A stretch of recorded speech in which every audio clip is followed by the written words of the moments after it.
UDFിൻ്റെ തിരഞ്ഞെടുപ്പ് കാലഘട്ടത്തിലുള്ള ഏറ്റവും പ്രധാനപ്പെട്ട ഒരു പ്രചരണം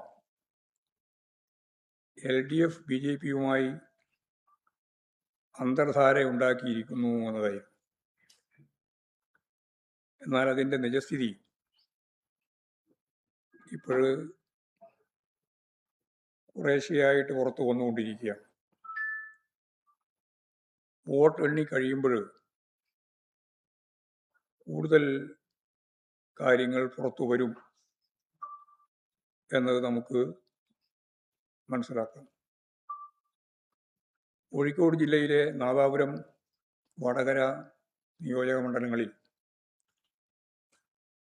UDFിന് വേണ്ടി വോട്ട് മറച്ചു നൽകിയതിൻ്റെ പേരിൽ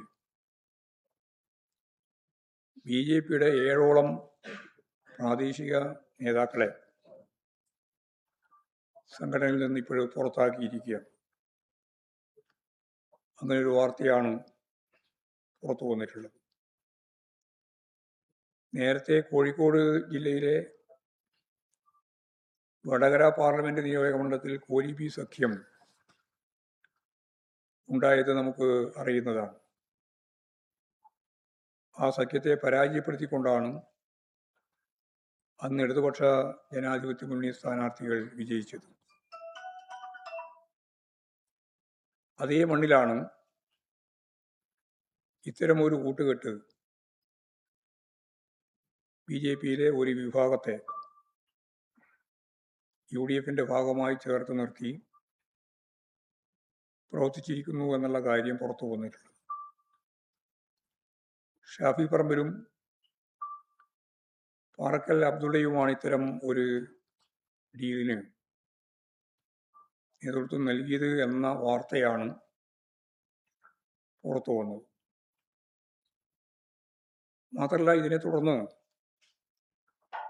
ഈ മേഖലയിൽ സംഘർഷങ്ങൾ കുത്തിപ്പൊക്കാനുള്ള പരിശ്രമങ്ങളും നടന്നു വരികയാണ്.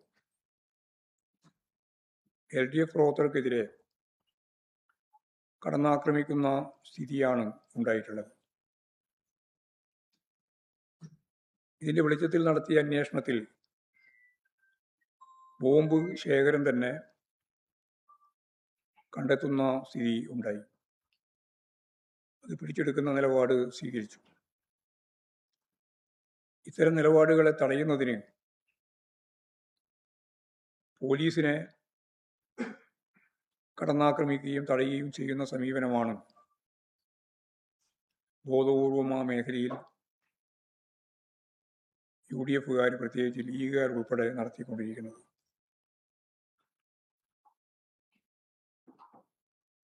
ഈ മേഖലയിലെ UDFിൻ്റെ പ്രചാരവേലകളെ പ്രതിരോധിക്കാനും പ്രകോപനങ്ങളിൽ വീണുപോകാതെ വളരെ ശ്രദ്ധയോടുകൂടി ആത്മസംയമനം പാലിച്ച് പാർട്ടി പ്രവർത്തകർ ഉണ്ടായ പ്രശ്നങ്ങളെ ഫലപ്രദമായി പ്രതിരോധിക്കണം എന്നാണ് ചൂണ്ടിക്കാണിക്കാനുള്ളത്.